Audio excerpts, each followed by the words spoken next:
Hola, buenos días México. Ante todo un saludo a todos los mexicanos y mexicanas que me puedan estar escuchando, y quisiera transmitirles una solidaridad internacional, solidaridad desde los derechos humanos y solidaridad desde la dignidad del ser humano por las circunstancias tan difíciles que en estos días están pasando todos los ciudadanos y todas las ciudadanas de México por la cuestión de la gripe porcina o la gripe A y por otras cuestiones ya más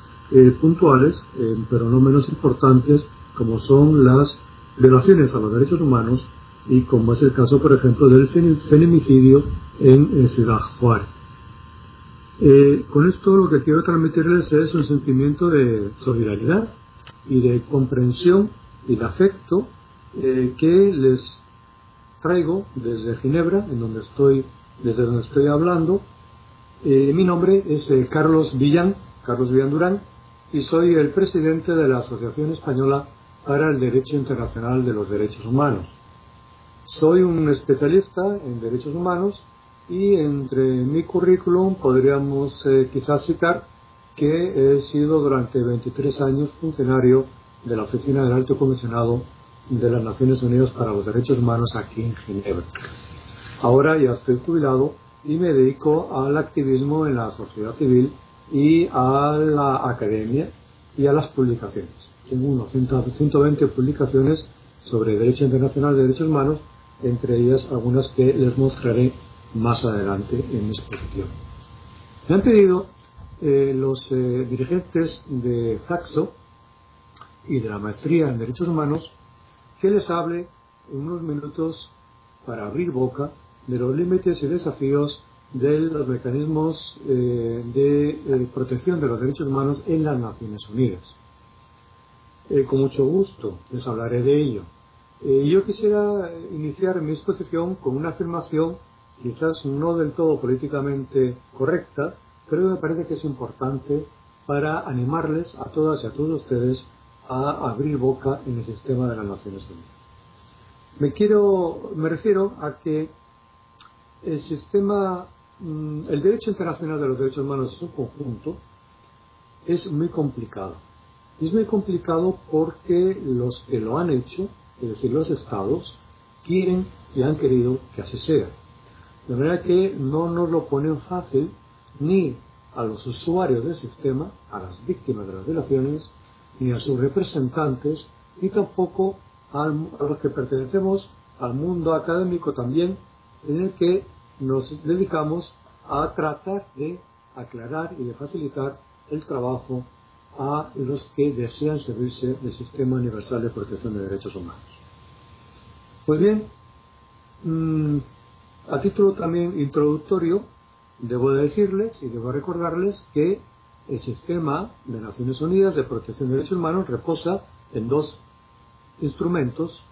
básicos, que son, en primer lugar, la Carta de las Naciones Unidas, como ustedes saben muy bien, y en segundo lugar, la Declaración Universal de Derechos Humanos. En la Carta de las Naciones Unidas del año 1945, los derechos humanos forman uno de los tres pilares sobre los que reposa la construcción de la organización y de los fines de la organización: en la protección, la promoción y la defensa de los derechos humanos, junto con el desarrollo económico y social de los pueblos y el mantenimiento de la paz y seguridad internacionales, son los tres pilares básicos sobre los que se asienta el edificio de las Naciones Unidas, y lo han recordado oportunamente tanto el secretario general como los jefes de Estado en las cumbres de jefes de Estado celebradas en Nueva York tanto en los años 2000 como en el año 2005. En segundo lugar, les decía, la Declaración Universal de Derechos Humanos, que es el primer instrumento internacional en el que se especifican los derechos humanos que se mencionan en la Carta de las Naciones Unidas sin desarrollarlos. El primer desarrollo incumbe a la Declaración Universal. Y a partir de la Declaración Universal, que establece ese estándar de trato único para todos los seres humanos, basado en la dignidad del ser humano, a partir, como digo, de la Declaración del 48, el derecho internacional de los derechos humanos se ha desarrollado a lo largo de numerosos tratados internacionales, que hoy ya son más de 170 tratados internacionales, muchos de alcance universal y otros de alcance regional, como los que competen al Sistema Interamericano de Derechos Humanos y que ustedes conocen muy bien. Ese Código Internacional de Derechos Humanos, que constituye ese conjunto de esa inmensa labor codificadora de tratados internacionales y otras normas secundarias, está compuesto de normas sustantivas, es decir, declarativas de derechos, y normas procesales, es decir, normas que crean instituciones permanentes para la promoción y protección de los derechos humanos. Pero ese conjunto de Código Internacional de Derechos Humanos, que en su mayoría ha sido elaborado en la segunda mitad del siglo XX, es sin duda el mejor legado de civilización que hemos recibido de nuestros mayores del siglo XX y que conviene seguir cultivando en el siglo XXI en una doble dinámica al menos. En primer lugar, siendo conscientes de que la codificación es inacabada, es un proceso inacabado, hay que continuarlo en el siglo XXI. Y en segundo lugar, teniendo en cuenta también que hay que poner el acento, sobre todo, en la aplicación de lo ya conseguido. Es decir, que las normas internacionales de derechos humanos internacionalmente reconocidas sean una realidad en nuestra vida diaria. Si al principio mencionaba el feminicidio en Ciudad Juárez, o mencionaba la crisis sanitaria de salud pública que actualmente está sufriendo México, quiero con ello indicar que hay violaciones graves a los derechos humanos en México y que suponen también violaciones masivas a derechos humanos básicos establecidos en normas internacionales de derechos humanos que México ha suscrito y que sin embargo no aplica convenientemente. Por consiguiente, la aplicación de esas normas es una prioridad para todos nosotros. Decía que la codificación es todavía inacabada y de hecho en pleno siglo XXI se han adoptado normas internacionales nuevas, tratados nuevos muy importantes en el ámbito de las Naciones Unidas, con la Asamblea General de las Naciones Unidas. Basta recordar que el pasado 10 de diciembre de 2008, la Asamblea General, cuando se conmemoraba el 60 aniversario de la Declaración Universal, adoptó el texto del protocolo facultativo al Pacto Internacional de Derechos Económicos, Sociales y Culturales, en el cual se establece la competencia, o se acuerda, o se reconoce la competencia al Comité de Derechos Económicos, Sociales y Culturales para recibir quejas individuales por los derechos, por violación a los derechos reconocidos en el pacto del mismo nombre, Pacto Internacional de Derechos Económicos, Sociales y Culturales. Este protocolo facultativo, que todavía no ha entrado en vigor por falta de ratificaciones, pero que sin duda con 10 ratificaciones ya entrará en vigor próximamente, es un protocolo que yo calificaría de revolucionario, porque establece o reconoce por primera vez en el plano universal, en una norma convencional, que los derechos económicos, sociales y culturales, los DESC, son tan justiciables como los derechos civiles y políticos a los que tradicionalmente se reconocía el calificativo de justiciables. Y esto es así por la necesidad de universalización y de interdependencia y de interrelación existente entre todos los derechos humanos internacionalmente reconocidos, tanto los civiles y políticos como los derechos económicos, sociales y culturales.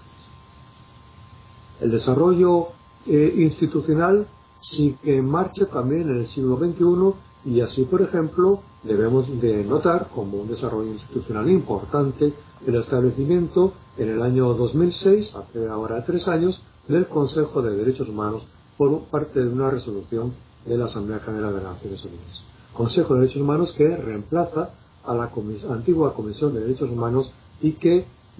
incorpora algunas luces pero también algunas sombras que más adelante vamos a ver en el nuevo Consejo de Derechos Humanos a la luz de los 3 primeros años de vida de este Consejo. Codificación del derecho internacional de los derechos humanos que en el siglo XXI sin duda se debe continuar también en una nueva vertiente, y es la consolidación de los llamados derechos humanos de la solidaridad. Los derechos humanos que también se conocen como derechos de síntesis. Estos derechos Alguno de ellos ya ha sido codificado como el derecho al desarrollo, el derecho humano al desarrollo, en la Declaración de las Naciones Unidas del año 1986. Hay otros que todavía están emergentes, como el derecho al medio ambiente o, en particular, a mí me gustaría señalarles el derecho humano a la paz. El derecho humano a la paz, que lo tienen ustedes en esta publicación que les estoy mostrando,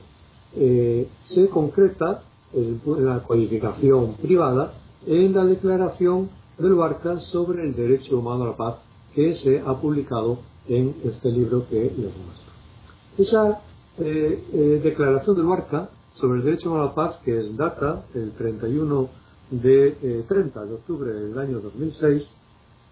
es una expresión de la codificación privada, es decir, de la sociedad civil española en materia de derecho humano a la paz. Esta declaración del Barca, en la que nuestra asociación ha tenido un protagonismo importante, está presidida por una visión holística que vincula la paz con el establecimiento de un nuevo orden económico internacional que elimine las desigualdades, la exclusión y la pobreza, porque todo ello genera una violencia estructural que es incompatible con la paz. Hablamos por consiguiente de paz como ausencia de violación, como ausencia de violencia, de ausencia de todo tipo de violencia. La armada, por supuesto, pero no solamente la armada, también la violencia estructural generada por las desigualdades económicas y sociales, la extrema pobreza y la marginación social en la que está sometida casi la mitad de la humanidad. Y también ausencia de una violencia de tipo cultural, que es la que está detrás de la violencia de género, del feminicidio, probablemente, de Ciudad Juárez, de la violencia familiar o de la violencia en la escuela o en el puesto de trabajo.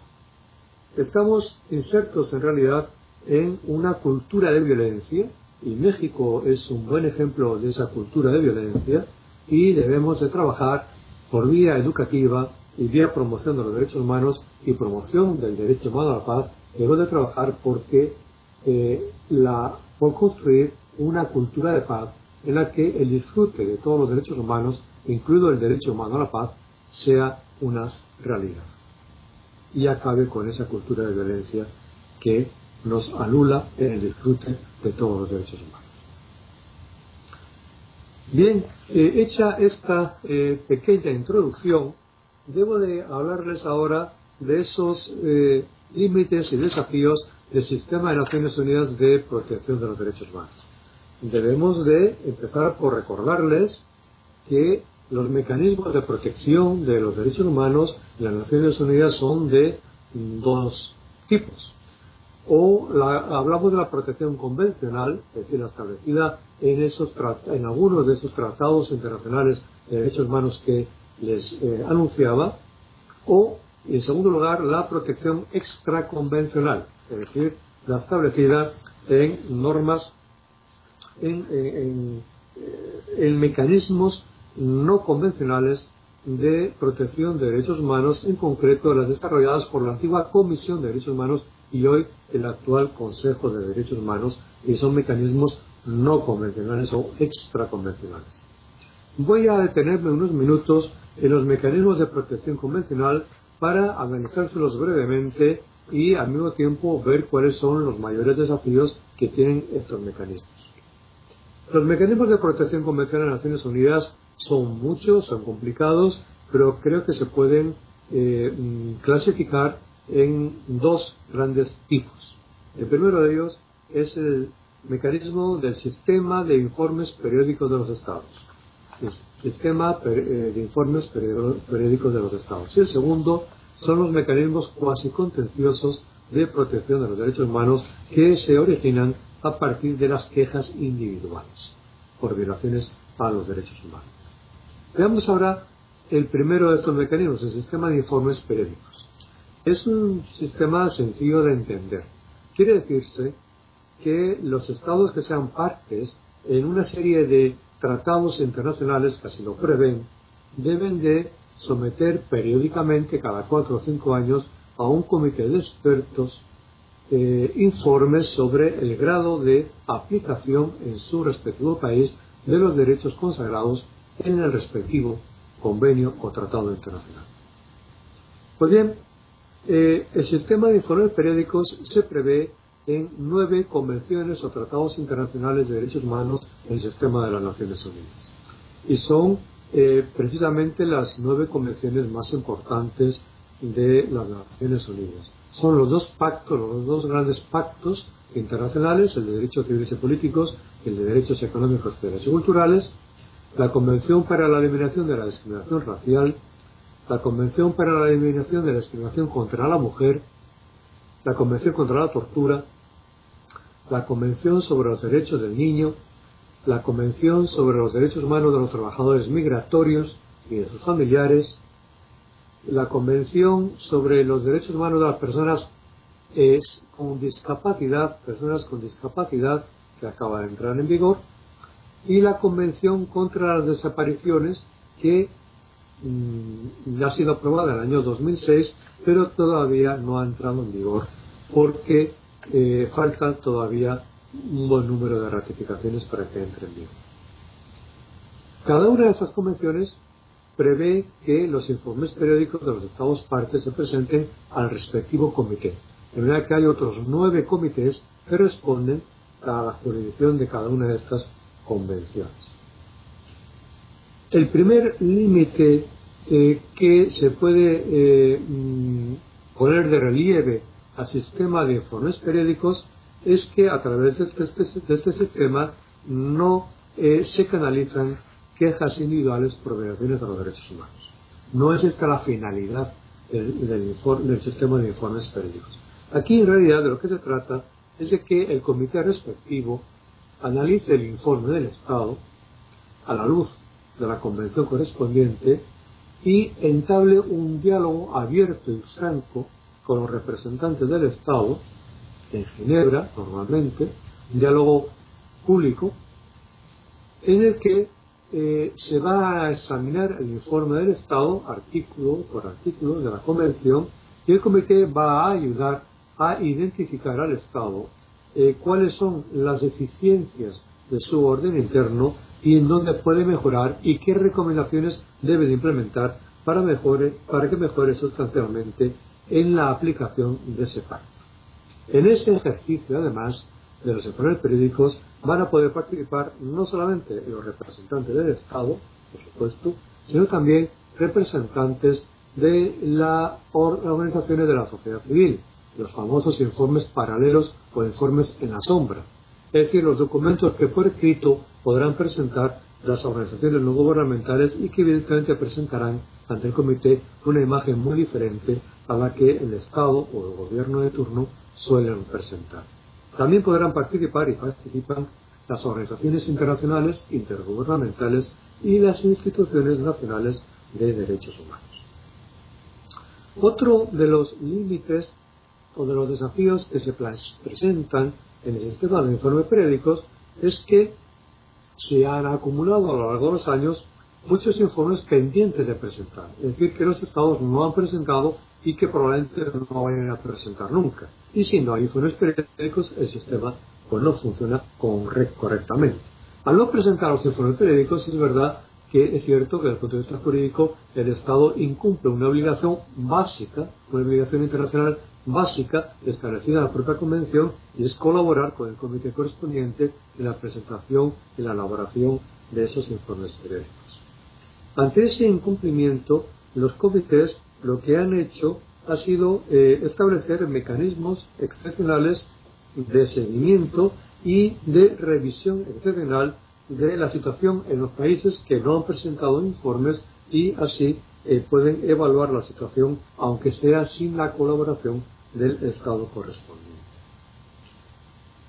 Otra de las dificultades del sistema ha sido que, como se trata de 9 convenciones y son 9 comités diferentes, cada uno de ellos por cada convención, es cierto que ha habido poca armonización en las directrices que los diferentes comités han propuesto a los Estados para que presenten sus informes de acuerdo con esas directrices, la forma y contenido de los informes periódicos en definitiva. Ante esa disparidad de directrices, el secretario general de las Naciones Unidas, Kofi Annan, entonces en el año 2005, propuso que los diferentes informes se resumieran en un solo informe de cada Estado, y que en vez de haber 9 comités hubiera un solo comité, una especie de supracomité que pudiera analizar ese informe comprensivo de todos los informes periódicos referentes a cada Estado por parte de ese supracomité. Ahora bien, esas propuestas del secretario general no han fructificado, porque ha habido sobre todo una oposición clara de un buen número de comités, de miembros de muchos comités, y sobre todo también de la sociedad civil, porque muchas ONGs hemos visto que la idea de un informe único es inviable dada la complejidad que estos informes tienen. De verdad que un informe único correría el riesgo de simplificar demasiado la obligación de informar por parte del Estado. En lo que sí se ha avanzado es en fortalecer esa coordinación entre los 9 comités, de manera que desde el año 1995 se celebran reuniones anuales de los presidentes de esos 9 comités, y desde el año 2002 ya se celebran también reuniones intercomités, es decir, que 3 miembros de cada comité se reúnen en estas reuniones anuales para avanzar en la coordinación y en la armonización de sus directrices y en el establecimiento de lo que ya es un documento básico común aplicable a todos los Estados, y a partir de ese documento básico común subsiste la obligación de los Estados de preparar informes específicos para cada una de las convenciones que han ratificado. Este sistema de informes periódicos concluye por parte de los comités con la adopción de observaciones finales. Esas observaciones finales se hace una evaluación de los informes de los Estados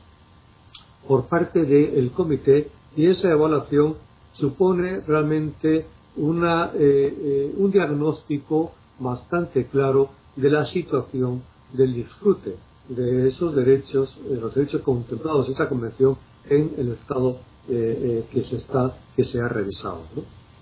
En esta evaluación, por consiguiente, además el comité tiene en cuenta no solamente las informaciones que le proporciona al Estado, gobierno de turno, sino también las informaciones que ha recibido de la sociedad civil, de las ONGs nacionales e internacionales, de las instituciones nacionales y también de las organizaciones internacionales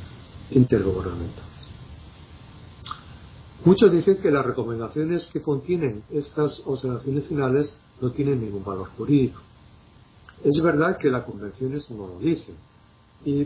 pero también es cierto que son actos jurídicos emanados de órganos competentes para hacerlo, esos comités, y que además un famoso y valiosísimo dictamen de la Corte Internacional de Justicia del 9 de julio de 2004 sobre las consecuencias jurídicas de la construcción de un muro en el territorio palestino ocupado. En ese dictamen muy conocido de la Corte tuvo ocasión de poner de relieve que las observaciones finales establecidas en los comités, sobre todo analizó los informes, las observaciones finales en relación a Israel del Comité de Derechos Humanos sobre el Pacto de Derechos y Derechos Políticos y el Comité de los DESC sobre el Pacto de los DESC, ambas observaciones finales, dijo la Corte, son la interpretación autorizada del contenido de esos pactos. Por consiguiente, le dio un valor jurídico, interpretativo, auténtico a las recomendaciones emanadas en esas observaciones finales. Además, algunos de esos comités también han establecido relatores especiales de seguimiento de las recomendaciones establecidas en las observaciones finales para fortalecer y solicitar ese relator especial a los Estados concernidos que informen sobre las medidas de seguimiento concretas que hayan podido adoptar a sus recomendaciones. Es evidente también que en ese seguimiento la sociedad civil del Estado correspondiente tiene también un papel, y las instituciones nacionales también de derechos humanos tienen un papel muy importante para persuadir a las autoridades públicas a acatar debidamente las recomendaciones establecidas en esas observaciones finales de los comités. Y por último, también tengan en cuenta que estos comités, en el marco de los informes periódicos, pueden adoptar observaciones generales. Estas observaciones generales, a diferencia de las observaciones finales, son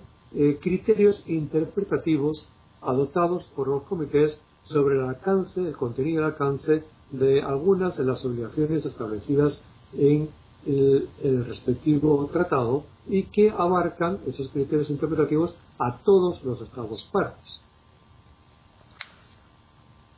No puedo ahora, por razón del tiempo, detenerme más en la cuestión de los informes periódicos, pero como ven ustedes, los desafíos mayores son, primero, que los Estados articulen y se pongan al día en la presentación de los informes que tienen pendientes. En segundo lugar, sobre todo, se trata de que los Estados tengan una mayor sensibilidad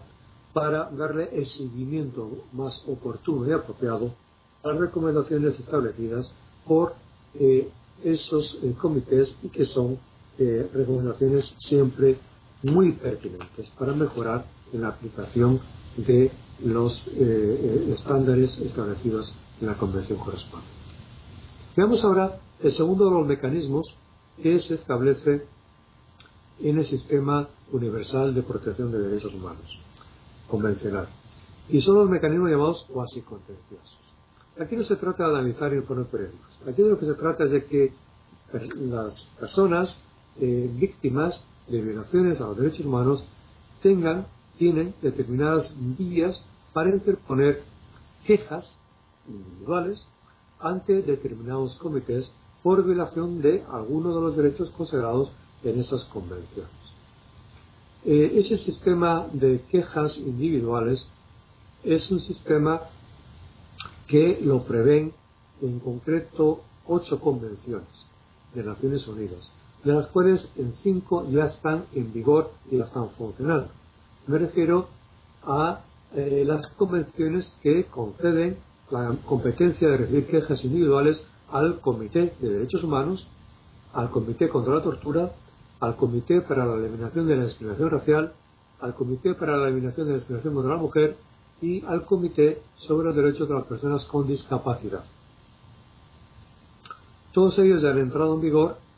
Me consta que México ha aceptado la competencia para recibir quejas individuales de al menos los 4 primeros de los 5 comités que les he señalado, y hay otros 3 comités que no han entrado en vigor todavía porque los estados no han aceptado en número suficiente las cláusulas facultativas que conceden competencia para recibir quejas individuales a esos comités. Me refiero al Comité sobre Trabajadores Migratorios, al Comité contra la Desaparición Forzada de Personas y al Comité sobre los Derechos Económicos, Sociales y Culturales, puesto que el protocolo facultativo, como ya les anuncié al principio, acaba de ser adoptado, pero faltan 10 ratificaciones para que entre en vigor. Pues bien, dentro de la esfera del derecho sustantivo que abarca las 5 convenciones ya en vigor, el Pacto de Derechos y Derechos Políticos, el Pacto de los DES, la Convención sobre Discriminación Racial, la Convención contra la Tortura, la Convención para la Eliminación de la Discriminación contra la Mujer y la Convención sobre Personas con Trabajadores con Discapacidad. En ese marco sustantivo se pueden dar la posibilidad de que las víctimas de las presuntas violaciones puedan presentar quejas individuales ante esos comités en busca de una tutela, de una protección de sus derechos presuntamente violados. Y aquí, si las quejas superan los requisitos de admisibilidad que se establecen en estos mecanismos y que son muy severos, el comité correspondiente concluirá su procedimiento con la adopción de un dictamen u opinión jurídica en el cual establecerá si ha habido o no violación, y en el caso de violación de alguna de las normas establecidas en el tratado, establecerá el comité las medidas de reparación que deberá adoptar el Estado parte para reparar debidamente la violación cometida. En la práctica de esos 5 comités en vigor para recibir quejas individuales es una práctica muy disímil, porque en realidad solamente el Comité de Derechos Humanos ha establecido una práctica amplia y la ha seguido el Comité contra la Tortura y algo el Comité de la Discriminación Racial y el Comité de la Discriminación contra la Mujer.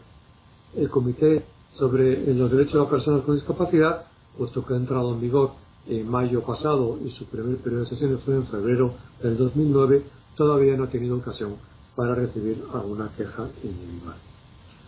La práctica, por consiguiente, la debemos de centrar fundamentalmente en la desarrollada por el Comité de Derechos Humanos. No puedo ahora, también por razones de tiempo, hablarles con calma del procedimiento que se lleva ante estos tratados internacionales, ante estos comités. Aquí tienen ustedes una obra que creo que algunos conocen y que es un curso de Derecho Internacional de Derechos Humanos que he publicado en la editorial Trota en Madrid ya en el año 2002 y en donde se resumen todos los procedimientos convencionales y no convencionales de protección de los derechos humanos. En esta otra obra, que es más reciente, del año 2006, y que son las prácticas de Derecho Internacional de Derechos Humanos, el profesor Carmelo Falé y yo, hacemos un compendio de la práctica desarrollada por los órganos internacionales de protección de derechos humanos en el ámbito de las Naciones Unidas. Es una obra publicada en la editorial Dilex en Madrid en el año 2006, Prácticas de Derecho Internacional de Derechos Humanos. Evidentemente todo esto no se lo puedo resumir en unos minutos, pero al menos ni todo lo que es el procedimiento de tramitación de una queja individual ante el sistema de comités establecidos en tratados nos llevaría horas a hablar de ello, ¿no? Pero lo que sí les puedo decir es, desde el punto de vista de los desafíos de este sistema y de sus límites, es que los dictámenes emitidos por el Comité de Derechos Humanos, y ha emitido unos 473 dictámenes en los que concluyó violación por parte de algún Estado de las normas comprendidas en el Pacto de Derechos Civiles y Políticos, esos dictámenes han sido acatados por los Estados sancionados en un 30% de los casos, aproximadamente. Esta es una cifra que nos proporciona el relator especial sobre el seguimiento a los dictámenes dictámenes condenatorios aprobados por el Comité de Derechos Humanos. Ese relator especial se pone en contacto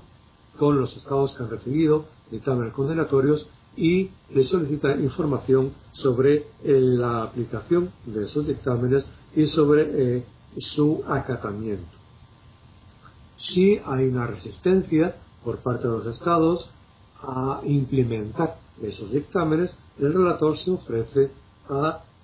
ayudarles a los estados a adoptar medidas de implementación.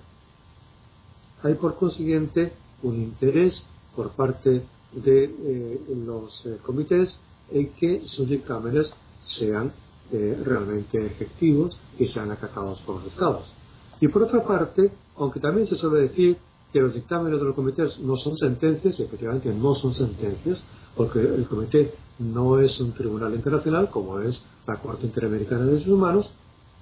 sí es cierto, sin embargo, que son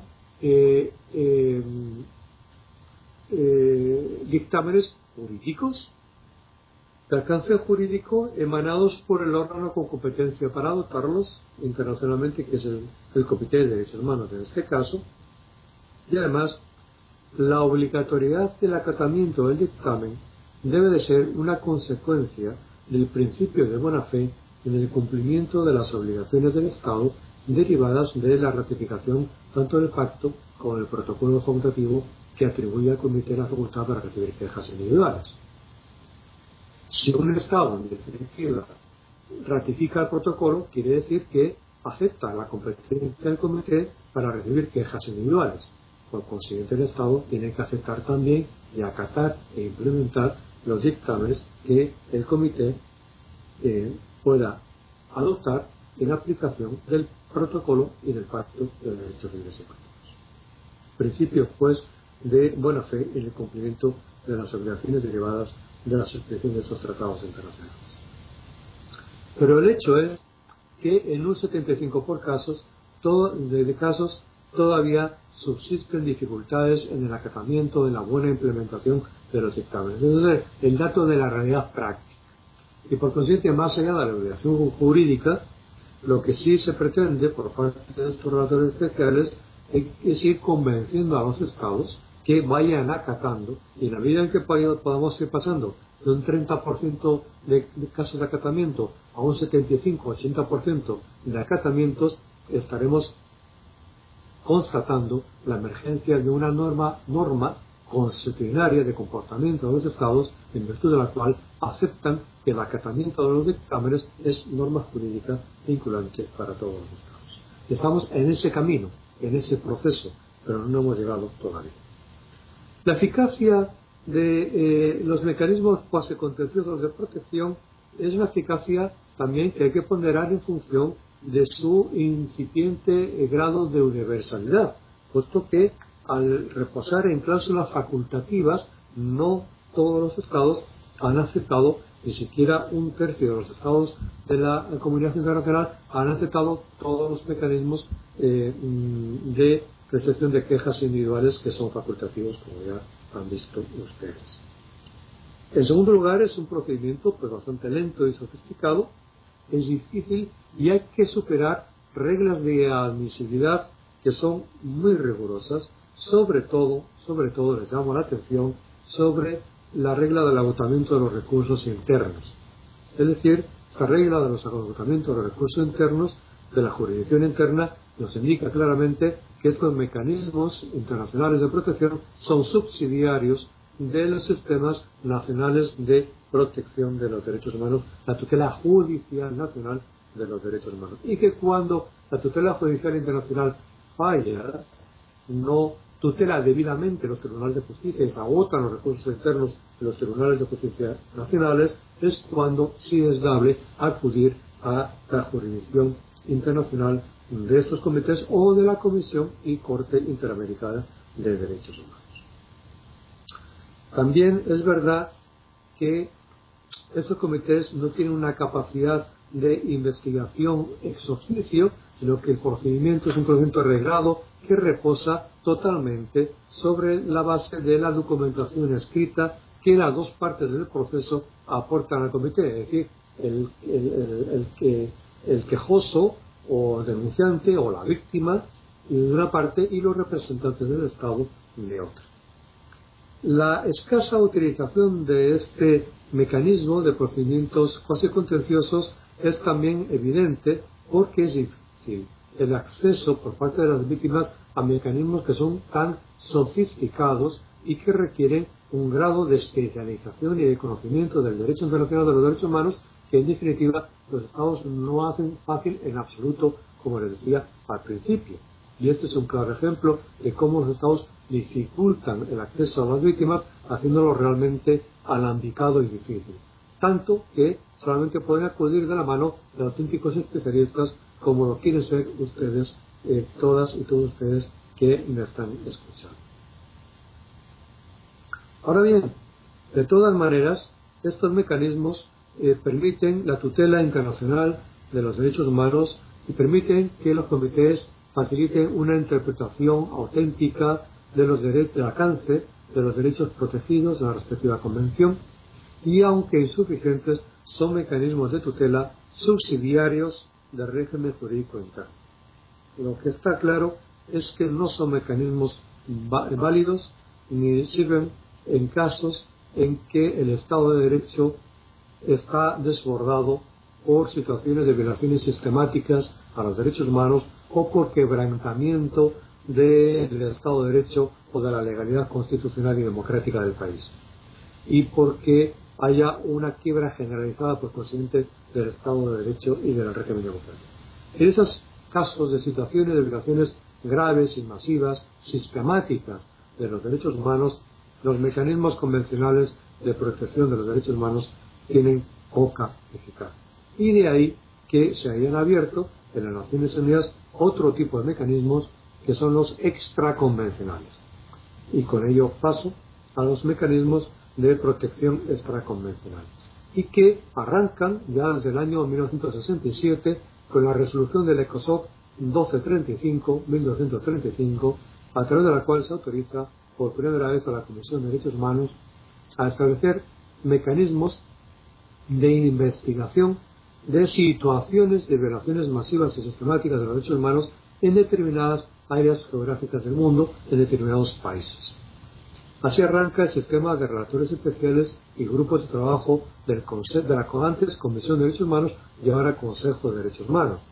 Actualmente solamente hay 10 mecanismos geográficos de esta naturaleza,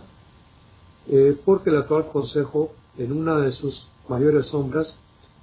no está por la labor de fomentar estos mecanismos geográficos de control de la situación de los derechos humanos en países concretos, por la condena política que ello supone y que es difícil de digerir por parte de los estados que violan sistemáticamente los derechos humanos, y que en el Consejo de Derechos Humanos lamentablemente son una mayoría. De 47 miembros que tiene el Consejo de Derechos Humanos, más de la mitad son estados en donde existen violaciones masivas de los derechos humanos, y esa es una de las enormes sombras que están detrás del Consejo de Derechos Humanos. Pero además de los mecanismos geográficos, el Consejo heredó de la Comisión de Derechos Humanos los llamados mecanismos temáticos, o los relatores o grupos de trabajo temáticos. Quiere decirse con ello que a partir del año 1980, con la creación por parte de la Comisión del Grupo de Trabajo de las Desapariciones Forzadas o Involuntarias de Personas, se establece un mecanismo que es capaz de investigar desapariciones, en este caso, ese es el tema, desapariciones en cualquier país del mundo, con independencia de que ese Estado concreto haya ratificado o no una convención determinada, y con independencia también de que ese Estado haya aceptado o no el mecanismo establecido por este grupo de trabajo de las desapariciones, y con independencia de que las quejas sobre desapariciones hayan sido presentadas por la víctima u otra persona, y con independencia también y sobre todo de que se hayan agotado o no los recursos internos de la jurisdicción del Estado correspondiente. Con esto les he dicho muy rápidamente cuáles son las reglas de admisibilidad que se aplican en el ámbito de la protección extraconvencional. Los 28 mecanismos temáticos que hasta ahora existen, que ha heredado la mayor parte de la Comisión de Derechos Humanos del Consejo y los conserva el Consejo, comprende una amplia panoplia de derechos sustantivos, entre ellos tan importantes y tan esenciales como el derecho a la vida, el derecho a la integridad física de la persona, la libertad, la seguridad, las libertades públicas, etc. De manera que existen relatores especiales sobre ejecuciones sumarias, sobre la tortura, sobre el grupo de trabajo también, por ejemplo, de la detención arbitraria, o el grupo de trabajo de las desapariciones forzadas, que ya les mencioné, que fue el primero, y relatores especiales sobre innumerables temas como racismo, violencia contra la mujer, o violencia contra los niños, o la libertad de expresión, y también incluso relatores especiales sobre los TESC, derecho a la alimentación, a la vivienda, a la educación, a la salud. Es por consiguiente una amplia panoplia de 28 mecanismos temáticos, y todos ellos, sin excepción, pueden recibir ya quejas individuales a partir de la resolución 5/2 del Consejo de Derechos Humanos del pasado 18 de junio de 2007, que habilita a todos estos mecanismos a recibir acciones urgentes, individuales, urgentes, cuando las presuntas violaciones, cito, requieran medidas perentorias por entrañar pérdidas de vidas humanas, situaciones que pongan en peligro la vida o un daño inminente o continuo de mucha gravedad para las víctimas. Artículo 10 del Código de Conducta que establece esta resolución del 2007 y que se asemeja mucho, estas acciones urgentes, al sistema de medidas cautelares que ustedes conocen ante la Comisión Interamericana de Derechos Humanos o las provisionales que existen ante los comités establecidos en tratados. Pero, insisto, con la ventaja de los mecanismos extraconvencionales de que se pueden presentar y solicitar acciones urgentes sin necesidad de haber agotado previamente los recursos internos de los estados. Y por consiguiente, una víctima o un representante de la víctima o una persona que conozca a la víctima de, por ejemplo, una detención ilegal, un secuestro por parte del Servicio de Seguridad y que haya sospecha de que pueda estar siendo sometida a maltrato o incluso a tortura en esa detención ilegal o secuestrada o presuntamente desaparecida la víctima. Inmediatamente, en el mismo momento en que el abogado o el familiar de la víctima presenta una acción de amparo, un recurso de amparo o algo equivalente conforme al derecho interno del país en el que se encuentran, y al mismo tiempo que se intenta un amparo ante el tribunal interno, se puede intentar y se debe de intentar una acción urgente ante el relator o grupo de trabajo competente del sistema extraconvencional de Naciones Unidas. En este caso sería o el grupo de trabajo de la detención arbitraria o el grupo de trabajo de desapariciones o el relator especial sobre la tortura y malos tratos. Y si hay duda, se envía la comunicación de la acción urgente a los tres indistintamente solicitando una acción conjunta. Desde el año 1990, las acciones urgentes las tramitan los relatores especiales directamente ante los ministros de Asuntos Exteriores y además invocan no solamente razones humanitarias, sino también que invocan la aplicación de las normas jurídicas de derechos humanos pertinentes en el caso concreto. Y en el caso del grupo de trabajo de la detención arbitraria, ya desde 1991 este grupo de trabajo, además de adoptar acciones urgentes, puede aprobar y aprueba dictámenes sobre casos concretos en los que puede dictaminar que hay o no violación de las normas contenidas en la Declaración Universal de Derechos Humanos o en los tratados ratificados por el Estado y declarar que la detención es ilegal o arbitraria y adoptar medidas de reparación que el Estado debe de poner en funcionamiento, en general la puesta en libertad inmediata de la persona ilegal o arbitrariamente otenida. El sistema, por consiguiente, de quejas individuales en las relaciones ante los relatores especiales y grupos de trabajo es un sistema de amplio manejo que es fácilmente accesible a las víctimas y sus representantes, que es compatible con el sistema convencional que ustedes escojan oportunamente, sea el interamericano o sea el de Naciones Unidas, porque al ser de naturaleza jurídica diferente no se aplica el principio ne bis in idem, no hay identidad en los recursos y por consiguiente se pueden utilizar ambos sistemas. Nunca se utilizarán simultáneamente porque por lógica el sistema de procedimientos especiales, de relatores especiales y grupo de trabajo del Consejo de Derechos Humanos está disponible a la víctima en cuanto se produce la violación, mientras que el sistema interamericano o el sistema convencional de Naciones Unidas no está inmediatamente disponible. Es necesario reunir una serie de requisitos de admisibilidad, entre ellos, les recuerdo, el agotamiento de los recursos internos que pueden demorar, ustedes lo saben muy bien, 3, 5 años o incluso más en la jurisdicción interna de cada Estado. Por consiguiente, en términos prácticos, el sistema de Naciones Unidas de quejas individualizadas ante los mecanismos temáticos es inmediato en cuanto se produce la violación y no precluye la utilización posterior, cuando se hayan agotado los recursos internos, de los mecanismos convencionales, sean regionales o universales. ¿Qué balance hacer en 2 o 3 minutos más del Consejo de Derechos Humanos? Como ven ustedes, el Consejo de Derechos Humanos, por poco que les ha dicho, ha mantenido el sistema de relatores y grupos de trabajo temáticos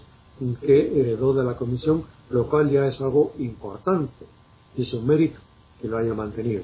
Por el contrario, les decía que está reduciendo cada vez más los mecanismos geográficos de estudio de situaciones masivas de derechos humanos en diferentes países del mundo. Y ahí pesa sobremanera en esa decisión política de los 47 miembros del Consejo, pesa sobremanera su composición y su origen. Más de la mitad son dictaduras. En segundo lugar, el Consejo de Derechos Humanos también ha tomado una decisión, a mi juicio, equivocada al sustituir la anterior subcomisión de prevención y de promoción y protección de los derechos humanos que tenía la comisión, sustituirlo por un comité asesor que está mucho más desvalorizado que la subcomisión, tanto en número de expertos que lo compone el comité asesor, como en el número de semanas que pueden sesionar al año y como en sus competencias. Ahora el comité asesor no puede actuar ex oficio, no puede adoptar resoluciones y menos condenatorias de los estados por las violaciones a los derechos humanos, sino que se debe limitar a cumplir lo que le pida el Consejo bajo estrictas instrucciones del Consejo. Otro aspecto que también es sombrío en el actual Consejo de Derechos Humanos 3 años después, es decir,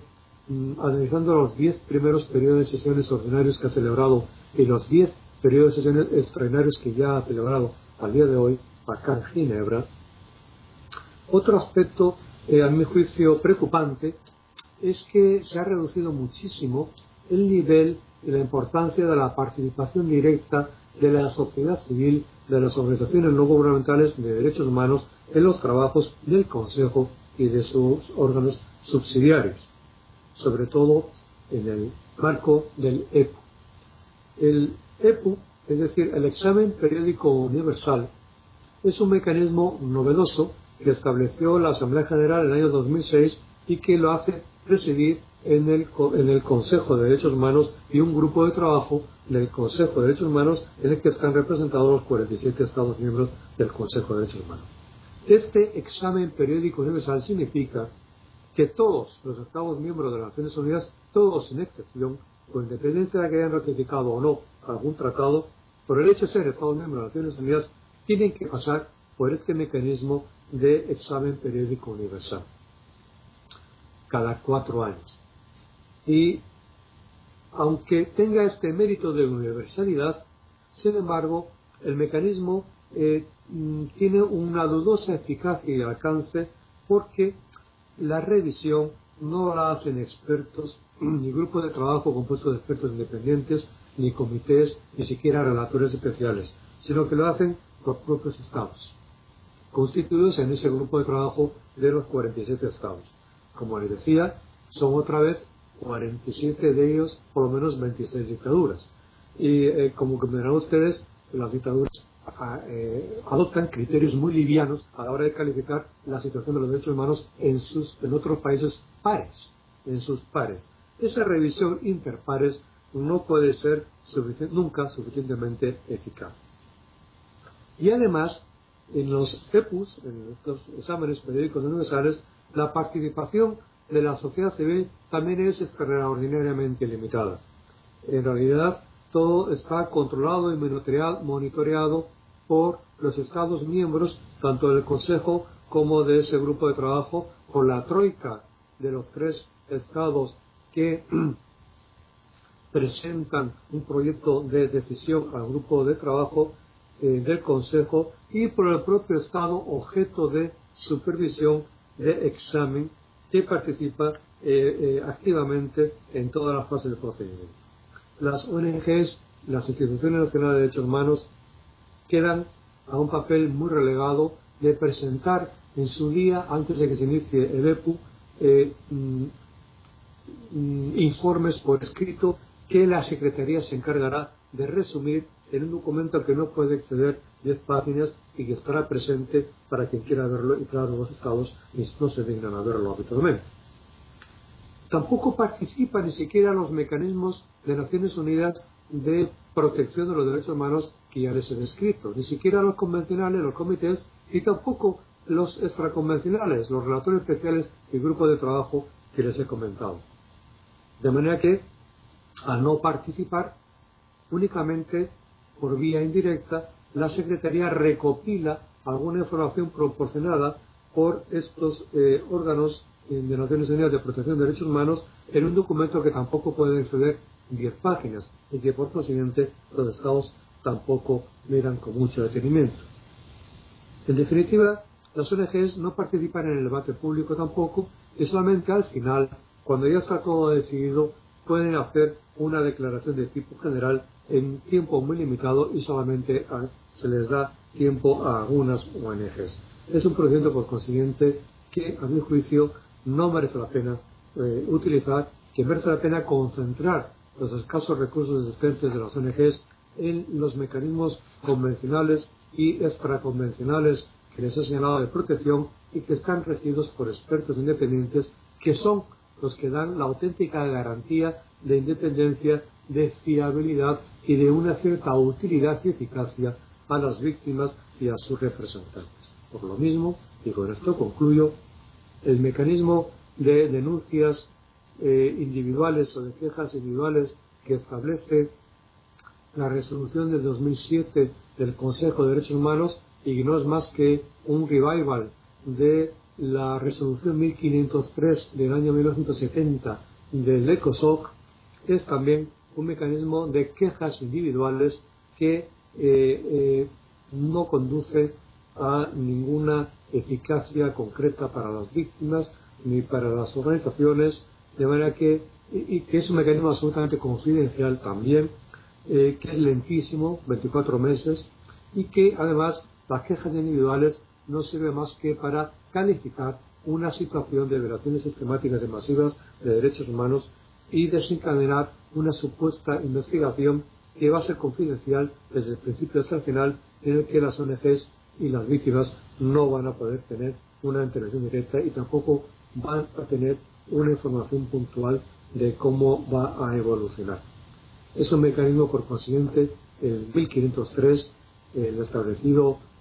por esta resolución 2007, actualizado por la resolución 2007, parte 4, procedimiento de denuncia, cuya utilización me parece que está también por demás. Y quedo disponible para las consultas que ustedes me quieran formular, preguntas que me quieran hacer, y les agradezco muchísimo su atención y me disculpo por el exceso de tiempo que he tomado. Muchas gracias. Cedo ahora la palabra a la tutora Sandra Serrano a fin de que te haga un par de comentarios sobre la charla y algunas dudas. Gracias. Adelante. Profesor Millán Durán, muchas gracias por la charla, muy interesante. Mis comentarios y preguntas van en cuanto a los mecanismos de protección de derechos humanos en el sistema universal. Y el primero tiene que ver un poco con este panorama sombrío que veíamos de la falta de eficacia de los comités, por ejemplo, para lograr hacer cumplir sus decisiones en casos individuales. Y entonces me pregunto, ¿qué sentido tiene, más allá del reconocimiento histórico o el hecho de haber un poco subsanado la deficiencia que tuvo la adopción del protocolo del Pacto Internacional de Derechos Económicos, Sociales y Culturales con este nuevo protocolo que permite las quejas individuales? ¿Qué sentido tendría si dentro del protocolo al Pacto Internacional de Derechos Civiles y Políticos hay un nivel de eficacia tan limitado? ¿Qué podemos esperar con relación a los derechos económicos, sociales y culturales? No sé si quisiera comentar un poco al respecto. Como no, muchas gracias, Sandra, te agradezco muchísimo la pregunta. Yo señalaba gráficamente que la eficacia real, es decir, el nivel de acatamiento de los dictámenes condenatorios que ha producido hasta ahora el Comité de Derechos Humanos, se sitúa en un 30% de casos. Evidentemente, para la víctima y para las organizaciones de defensa de los derechos humanos y para los académicos, no es suficiente, un 30%, no estamos satisfechos. De ahí que lo hayan señalado como una de las deficiencias del sistema. Ahora bien, también señalaba que esa cifra va en aumento progresivamente y que irá en aumento en la medida en que utilicemos el sistema y en la medida en que sepamos reivindicar de los estados condenados que establezcan los cauces institucionales e incluso legales oportunos, como ya he dicho, por ejemplo, en Colombia o en Perú, de legislación específica que facilita la ejecución de los dictámenes establecidos en esos comités. Primer punto. Segundo punto es que, aunque no consigamos que se ejecute un dictamen judicial, un dictamen cabalmente en todos los términos de reparación que el comité señala, sí, sin embargo, es importante para la víctima y para las organizaciones tener dictámenes condenatorios que, aunque no se ejecuten completa o no se cumplan en su cabalidad, sí suponen una condena política y moral importantísima contra el Estado o del Estado que ha sido condenado por ese dictamen. Y eso evidentemente es también un precedente importante en manos de la sociedad civil, del Estado, a la hora de reivindicar el acatamiento y de reivindicar que la conducta del Estado se modifique para adecuarse con las normas internacionales que vinculan al Estado. La tercera vertiente de tu pregunta, Sandra, es en relación a qué podemos esperar del Comité de los DESC. Yo les decía en el principio de mi intervención que a mí me parece que la aprobación del protocolo facultativo al Pacto de los DESC es un paso revolucionario de la comunidad internacional, porque se cuenta que lo que hemos vivido hasta ahora en la sociedad internacional ha sido una discriminación evidente, y lo seguimos sufriendo, una discriminación evidente en el disfrute real de los derechos humanos, según estemos hablando de los derechos civiles y políticos o de los derechos económicos, sociales y culturales, cuando desde Viena, año 93, ya se asume por la comunidad internacional que todos los derechos humanos son universales, inalienables, indivisibles e interdependientes. Por consiguiente, si hablamos del derecho a la alimentación, su violación también va a ser una violación del derecho a la vida o a la integridad física de las personas, etcétera, etcétera. Los ejemplos se podrían multiplicar. La eficacia que pueda tener el Comité de los DESC en sus pronunciamientos futuros, en sus dictámenes futuros sobre violaciones de los derechos contenidos en el pacto, yo creo que van a poder ser más o menos la misma eficacia que en lo que se refiere a los comités ya establecidos en las convenciones que regulan derechos civiles y políticos. Y digo que eso es posible porque para llegar a la aprobación del pacto, el Comité de los DESC ha hecho un trabajo previo muy importante. Ha desarrollado a través de las observaciones generales en el marco de los informes periódicos, ha desarrollado criterios interpretativos del alcance y del sentido de cada uno de los derechos regulados en el pacto, de manera que establece claramente cuál es el mínimo vital de esos derechos por debajo del cual hay violación, y por consiguiente ese mínimo vital es justiciable en la misma medida en que es justiciable el derecho a la vida, a la integridad o a la libertad y seguridad de las personas. Hablo de los derechos a la alimentación, al derecho al agua potable, derecho al saneamiento, derecho a la salud, a niveles mínimos de salud, o derecho a niveles básicos de educación. Muchas gracias. Voy a ahondar un poco más en esto de los mecanismos, pero en un sentido un poco más amplio, como tratando de ver la protección que proporciona el sistema universal de manera conjunta, leyéndola o viéndola a los mecanismos convencionales y a los extraconvencionales como un todo que puede servir de manera mucho más eficaz para la protección a los derechos humanos. Por ejemplo, hablando de los derechos económicos, sociales y culturales, las observaciones generales del Comité de DESC, que sin lugar a dudas son un referente imprescindible para cualquier Estado que quiera cumplir con sus obligaciones, pero también el trabajo que han realizado los relatores especiales en la materia. Pero ¿hacia dónde podríamos tender para unificar su labor o para que trabajen de manera conjunta, especialmente, por ejemplo, frente a órganos afiliados a Naciones Unidas como el Banco Mundial, o tratándose de temas como la cooperación internacional, que muchas veces también generan problemas al interior de los estados de violación a los derechos humanos generadas al interior de las propias Naciones Unidas, y que los mecanismos convencionales o extraconvencionales han intentado hacer algunas cosas, como en alguna declaración conjunta que hicieron hace algún tiempo, pero no han seguido trabajando en eso? ¿Cómo poder controlar a estos organismos de Naciones Unidas o la cooperación internacional de manera más proactiva,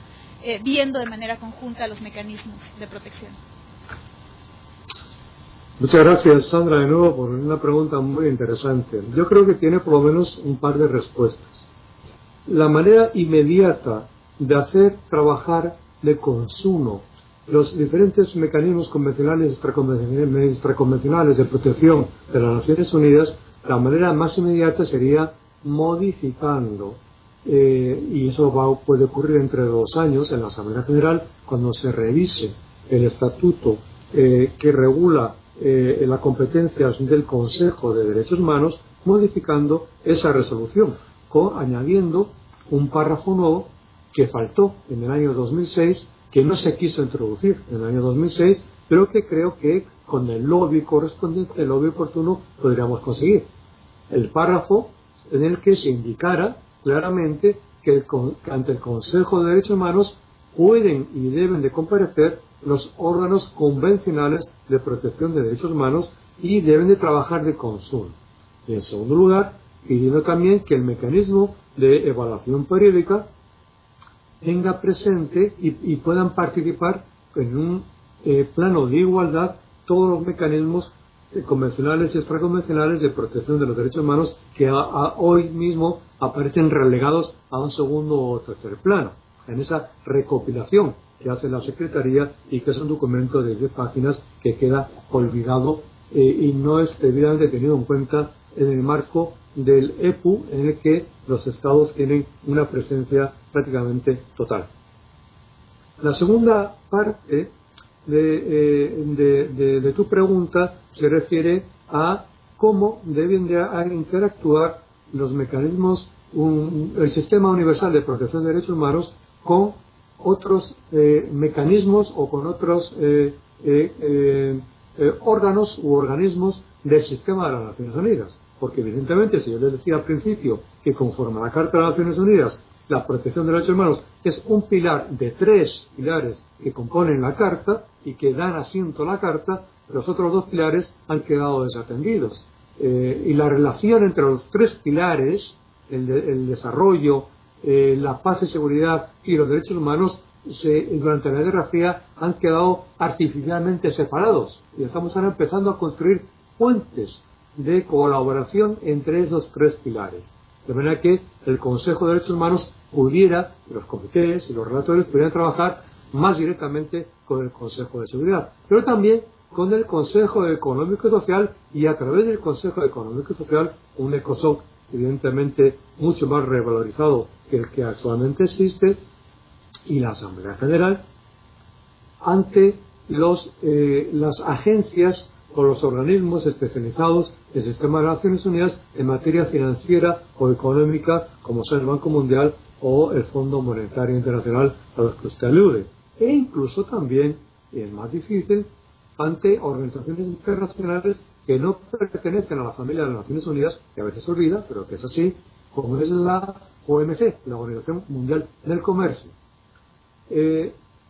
Ante los organismos especializados, Banco Mundial y Fondo Monetario Internacional, es evidente que está entrabada la colaboración, la cooperación entre los mecanismos de derechos humanos y estas instituciones financieras internacionales, por el hecho de que las instituciones financieras internacionales están regidas por unos estatutos de unos acuerdos de creación que les dan un grado de independencia y de autonomía notable. De manera que no responden a los criterios y a la autoridad política del ECOSOC o del Consejo de Derechos Humanos o de la Asamblea General. Eso habría por consiguiente que reformarlo, reconducirlo vía reforma estatutos que están los estatutos que conforman la Banca Mundial, el Banco Mundial y el Fondo Monetario Internacional. Con la OMC es evidente que varios relatores especiales, como por ejemplo recientemente el relator sobre el derecho a la alimentación y otro, el de la deuda externa, y otros buscan vías de colaboración, de cooperación con la OMC. Pero también es verdad que hasta ahora la OMC ha respondido con el dato técnico y frío de que ustedes no me tienen que decir nada a mí porque no tienen competencia sobre mí. Es cierto también que eso se podría solventar si las competencias de la OMC fueran reconducidas al lugar donde nunca debieron de haber salido, es decir, la UNCTAD o la CNUC, Conferencia de las Naciones Unidas para el Desarrollo y el Comercio, en donde estaban originalmente las competencias de la OMC. Como la UNCTAD o CNUC se rige por criterios asamblearios en que un Estado un voto, como la Asamblea General de Naciones Unidas, eso a los Estados desarrollados o los Estados ricos no les gustaba y crearon la OMC, en la que tiene los Estados desarrollados un protagonismo que no tienen en la UNCTAD. Lo mismo ocurre con los órganos decisorios del Banco Mundial y el Fondo Monetario Internacional, en los que, como ustedes saben, las decisiones las toman los Estados ricos, los que tienen mayor número de votos, y no tienen una representación equitativa los estados ni siquiera emergentes y tampoco, por supuesto, la mayoría de estados en desarrollo que existen en la comunidad internacional. De ahí que sea necesario llevar todas estas competencias de nuevo a la Asamblea General de las Naciones Unidas y a los mecanismos universales, políticos universales, como son la Asamblea General, el ECOSOC, y reconducir a través de la autoridad de la Asamblea General y del ECOSOC la revisión de los estatutos del Fondo y del Banco Mundial, así como también revisar y ampliar, recuperar las competencias de la CNUC. Un poco en esta línea se manifestó el Consejo de Derechos Humanos en su último periodo extraordinario de sesiones, que se celebró en febrero pasado aquí en Ginebra y que se dedicó monográficamente a los efectos de las crisis económicas y financieras mundiales en la realización universal y el goce efectivo de los derechos humanos. En la resolución que se aprueba al final de este periodo extraordinario de sesiones, el Consejo subrayó, entre otras cosas, la urgente necesidad de establecer un sistema internacional equitativo, transparente y democrático para reforzar y ampliar la participación de los países en desarrollo en la adopción de decisiones y normas económicas internacionales. Esto dicho en términos, digamos, político-diplomáticos correctos, lo que yo he querido decir en términos más expresos y menos políticamente correctos. También en esta resolución se anuncia que en el mes de junio se va a celebrar en la Asamblea General, los días 1 a 4 de junio próximos, en la Asamblea General de Nueva York se va a celebrar una conferencia de alto nivel sobre las crisis económicas y financieras mundiales y sus efectos en el desarrollo. Y se invita a la alta comisionada a que participe activamente en esa cumbre, en esa conferencia de alto nivel que se va a celebrar en las Naciones Unidas en junio y que evidentemente es un contrapunto a las reuniones de los Gs, ya sean G8 o G10 o G20 o todos los Gs que ustedes quieran, que no tienen nada que ver con las Naciones Unidas, en donde los estados ricos tratan de seguir controlando el destino del mundo y que es tremendamente injusto. Hay que reconducir el debate sobre la crisis económica y financiera y la crisis en la violación de derechos humanos a un debate realmente multilateral, y ese debate multilateral debe de ser reintegrado a las Naciones Unidas cuanto antes. Bueno, muchísimas gracias a Sandra por su participación. Profesor Carlos Villán, muchas gracias. No sé si hay alguna otra cosa que quiera añadir o complementar. A título simplemente de información, me gustaría mostrarles esta revista que probablemente ustedes conozcan, la revista Iberoamericana de Derechos Humanos, que se publica en México, DF.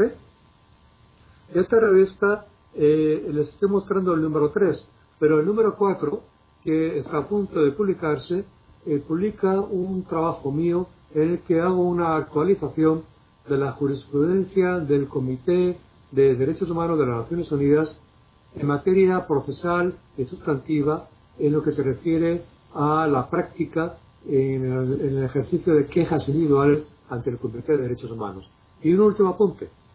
Creo que el sistema universal de protección de derechos humanos se debe ver también a la perspectiva de que es un sistema complementario del sistema interamericano de protección de derechos humanos, que no se excluyen entre sí los dos sistemas, sino que al contrario son complementarios y se interrelacionan entre sí de una manera muy importante.